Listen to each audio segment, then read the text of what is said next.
instantly fighting for central dominion, opening diagonals for swift piece development. Developing the knight to f6 immediately challenges the center and prepares for kingside castling, setting a flexible tone for black's early game. Securing an early outpost for the bishop aims to influence the center and potentially prepare for kingside pressure.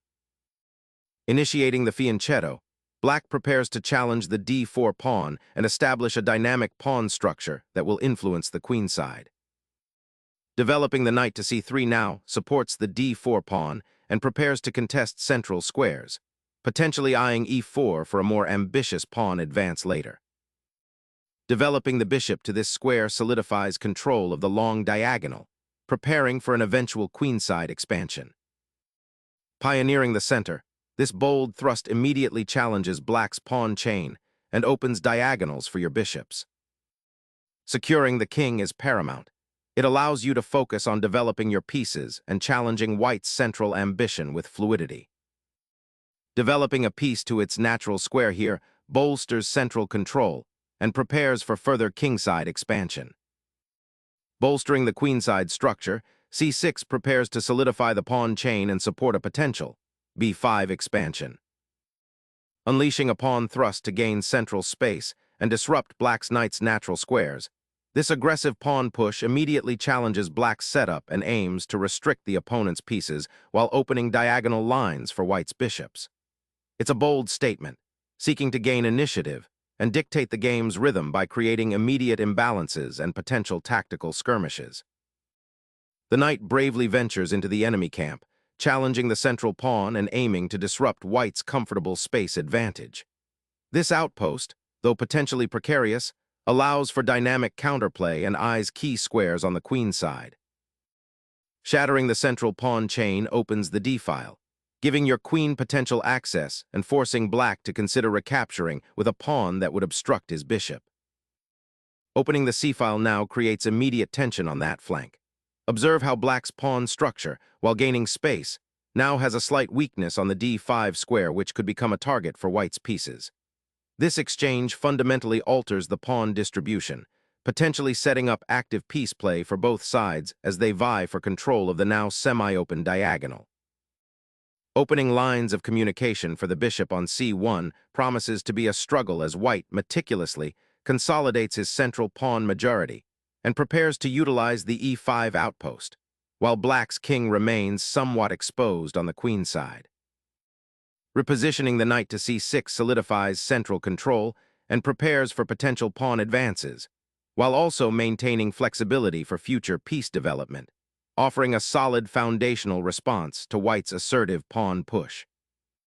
Casting the king to safety solidifies the central pawn structure and prepares for a potential kingside pawn storm or development of remaining pieces, prioritizing a secure monarch before initiating aggressive operations. Opening the f-file with this pawn thrust injects immediate dynamism, challenging white's central pawn and creating potential attacking avenues for black's rooks should the pawn advance further.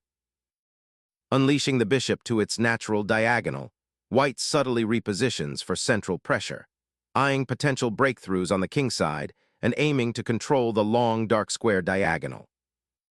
Shifting the queen to b6 aims to create immediate pressure on the d4 pawn and potentially activate the queen along the b1h7 diagonal if the center opens up. This move also prepares to contest the c-file should it become relevant later. Unleashing a bold pawn thrust, white immediately challenges black's central influence and seeks to dismantle their pawn structure, aiming to open lines for their bishops and queen.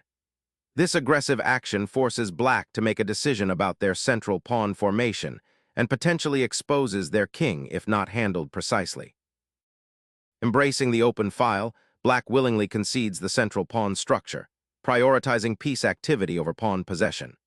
This decision immediately challenges white's central dominance, aiming to exploit the potentially isolated d-pawn and create counterplay on the queen side.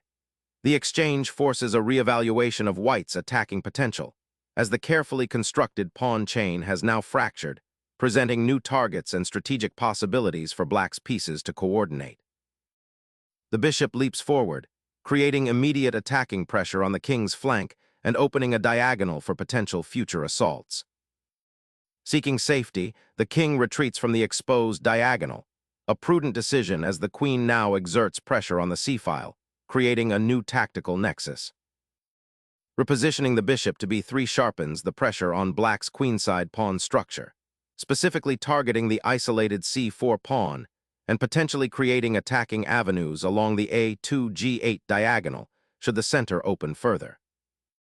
Challenging white's dominant bishop pair on the long diagonal while aiming to exploit the weakened light squares around the king is the core idea here, seeking to disrupt white's harmonious piece development and perhaps initiate a queenside counterplay by targeting the c-pawn.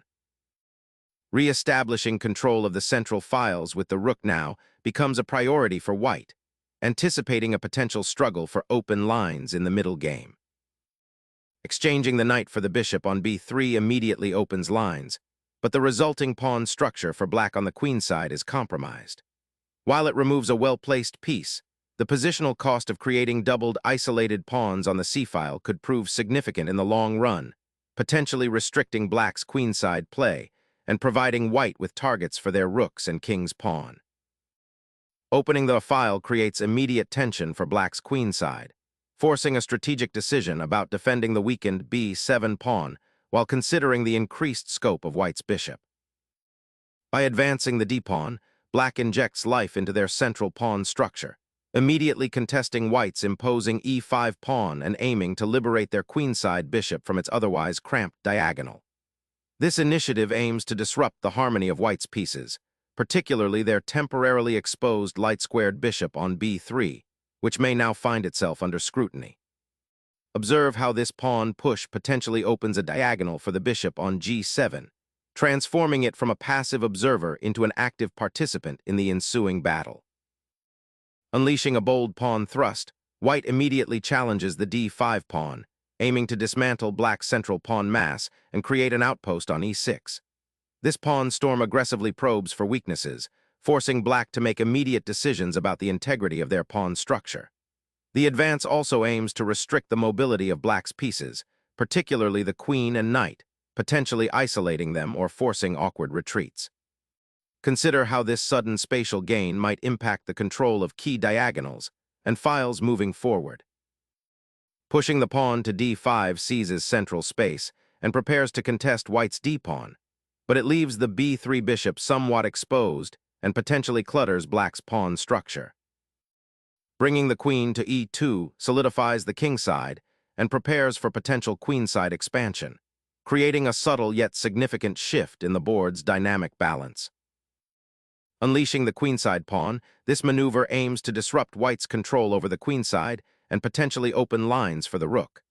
Black seeks to create counterplay, as white's king appears relatively safe, while black's own king is still nestled behind a solid pawn shield. This move introduces an element of dynamism, challenging the existing pawn structure and forcing white to reevaluate their immediate plans. It's a bid for space and initiative, turning a seemingly quiet position into a more complex struggle. Securing the open c-file for a potential invasion, and preparing to exert pressure on black's weakened queenside pawn structure is the primary intention behind this placement. Shifting the rook to the queenside anticipates a potential queenside expansion or offers defensive support, but it might be a bit slow to activate given white's central pawn majority and king safety concerns. The rook's aggressive thrust to the 7th rank immediately disrupts black's pawn structure and threatens a devastating discovery if black isn't careful with their king's safety, particularly considering the weakened light squares around the monarch.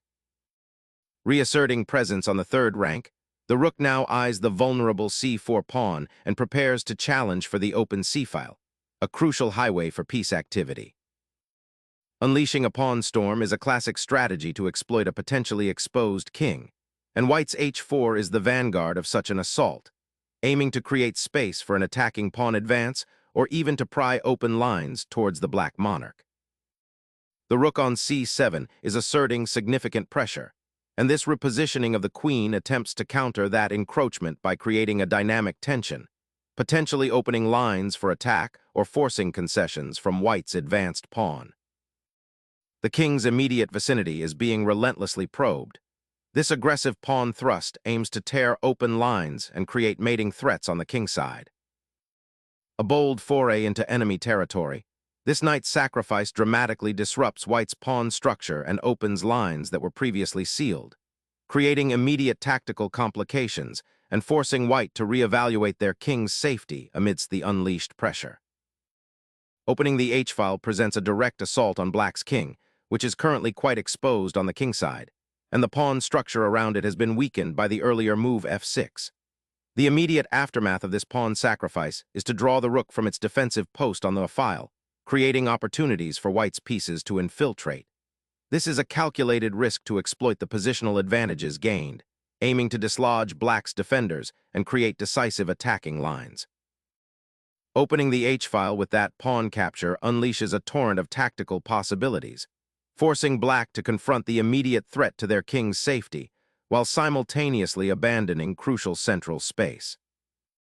A bold maneuver, unleashing the knight into a surprising outpost, aiming to disrupt black's queenside structure and create potential harassment for the enemy king. The strategic rationale here is to exploit the slightly awkward placement of black's rook on e8 and the open files that might arise. By positioning the knight on h4, white hopes to generate threats that force black into defensive concessions or miscalculations. Consider the pressure this knight can exert on the king side if black doesn't react appropriately. It's a proactive step, seeking to inject dynamism into white's position and create opportunities from seemingly static play. The bishop finally finds its ideal diagonal, aiming directly at white's castled position and setting up potential pins or discoveries on the king side should the opportunity arise. Unleashing a rook sacrifice to blast open the king side, aiming to exploit the exposed black monarch and dismantle defensive structures. Sacrificing the rook here aims to untangle black's pieces and disrupt white's attacking setup, potentially opening lines for counterplay. Unleashing a powerful queen sacrifice that rips open the king's defenses, offering a clear path to disruption and decisive checks. Reclaiming the queen terminates a perilous tactical sequence that was beginning to constrict black's position, though it now ushers in an endgame where white holds a distinct material advantage and better piece activity. The rook now occupies the 7th rank, a potent outpost that restricts black's pieces and offers white significant attacking prospects. The immediate king repositioning on g8 signals a pragmatic surrender of central control, a necessary evil to consolidate the beleaguered position. Seizing the isolated pawn on b7, white initiates a forceful endgame maneuver, aiming to exploit black's compromised pawn structure and potentially isolate the newly promoted passed pawn. Reclaiming the rook from that compromised position is paramount, as leaving it on the 7th rank invites further positional degradation and potential tactical disruptions against your king. Preserving the extra pawn is a prudent step, consolidating white's material advantage and simplifying into a winning endgame. Black's rook now becomes a potent attacking piece, venturing deep into white's territory and eyeing the weak c3 pawn, a dynamic redirection of forces after the pawn exchange. Seizing a pawn, white immediately disrupts black's coordination and aims to simplify into a winning material advantage, though vigilance is required to prevent counterplay on the open files. The initiative shifts dramatically as black ventures deep into enemy territory, aiming to disrupt white's well-established pawn structure and potentially create weaknesses in the doubled pawns. Securing the long diagonal for the rook after the forced sequence, this maneuver repositions the monarch's defender to a more active outpost, potentially limiting the scope of black's bishop and creating future attacking opportunities. The bishop retreats to a square where it will be challenging for white to dislodge it, potentially forming a defensive shield against further advances on the king side and looking to contest the dark squares once the rooks have been exchanged. This repositioning of the rook to the 8th rank exerts relentless pressure on black's queenside pawns, creating immediate tactical possibilities and demanding a precise defensive response. The black king, now exposed on the king side after a series of exchanges, needs to find a safer haven, and this retreat aims to solidify its position behind the pawn shield, preparing for potential future defensive maneuvers. Initiating central pawn advancements often dictates the subsequent pressure points. Unleashing a pawn storm, black aims to disrupt white's centralized pieces and create dynamic counterplay, hoping to exploit the open files and potentially expose the white king should a breakthrough occur. Focusing the monarch to a safer central square addresses lingering king safety concerns amidst the material imbalance, preparing for the inevitable endgame skirmishes. Shifting the bishop to g6 subtly repositions that piece for potential counterplay on the queen side, aiming to disrupt white's control over the b-file and possibly create threats against the isolated pawn. Flipping the script on the opponent's stubborn king, this maneuver throws a wrench into black's coordinated pieces, forcing a decision and potentially opening a decisive line. The black king, finally free from the immediate pressure on the king side, now maneuvers towards the center, a crucial step in preparing for the upcoming endgame where pawn advances will be paramount. The knight's repositioning to g1 signals a shift towards solidifying white's pawn structure and preparing for a potential endgame consolidation, sacrificing immediate activity for long-term stability and a secure king. Unlocking the bishop's potential on the long diagonal presents a fascinating positional puzzle, aiming to activate a piece previously hemmed in by its own pawns, a subtle yet crucial shift in the piece hierarchy. Solidifying the pawn chain and reinforcing the central outpost with a timely advance prevents black's bishop from achieving greater scope or disrupting white's kingside structure. Suddenly, black repositions a bishop to an aggressive square, aiming to disrupt white's control and potentially launch a counterattack. The knight's repositioning to h3 signals a subtle shift, aiming to secure the kingside from any potential infiltration and perhaps prepare for a future advance, while simultaneously creating an escape square should the kingside become too compromised. Bringing the bishop back to f1 injects a dose of quiet positional play, aiming to bolster the king's safety and potentially prepare a central pawn push. This maneuver, seemingly passive, is about regrouping forces and exploring lines of attack that might have been obscured by the earlier tactical exchanges. Consider how this bishop's new placement allows it to potentially support a future g-pawn advance, or conversely, defend against any infiltration on the king side. It's a subtle shift, a repositioning designed to create new possibilities rather than immediately confront the opponent's pieces. Seeking to solidify the pawn structure and perhaps prepare for a more active knight deployment, the horse repositions to a more central square, aiming to exert influence over the king side and potentially connect with the remaining pieces more effectively in this increasingly simplified, yet still strategically intricate, position. Unleashing the pawn on f5 aims to disrupt white's control over the central squares and potentially open a path for black's pieces, particularly the rook on b2, to become more active. This bold advance injects life into black's position, challenging white's king's safety and creating dynamic counterplay that must be carefully managed. Consolidating the king's safety by moving it from the edge of the board is a prudent step, as the black bishop now has a clearer diagonal to eye the pawn structure on the king side. A bold attempt to disrupt white's consolidated position, aiming to exploit the open files and potentially isolate white's king, though it risks leaving the rook somewhat exposed if white can react effectively. Targeting the isolated pawn on b2 creates immediate pressure and disrupts black's already awkward pawn structure.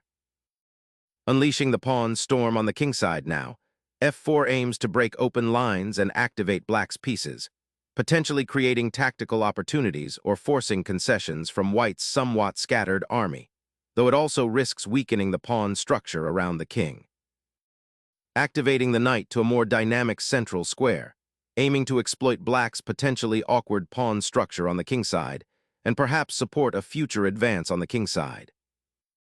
Injecting immediate discomfort for the white king, this bishop sacrifice aims to disrupt the opponent's coordination and potentially open lines that were previously well guarded.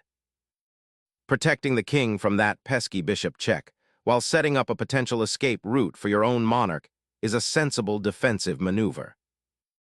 A beautiful king hunt culminating in a swift mating net. The white king, exposed and bereft of defensive pieces, is corralled by the coordinated black rooks and bishop, proving that even in seemingly quiet positions, lethal tactical possibilities can lie dormant.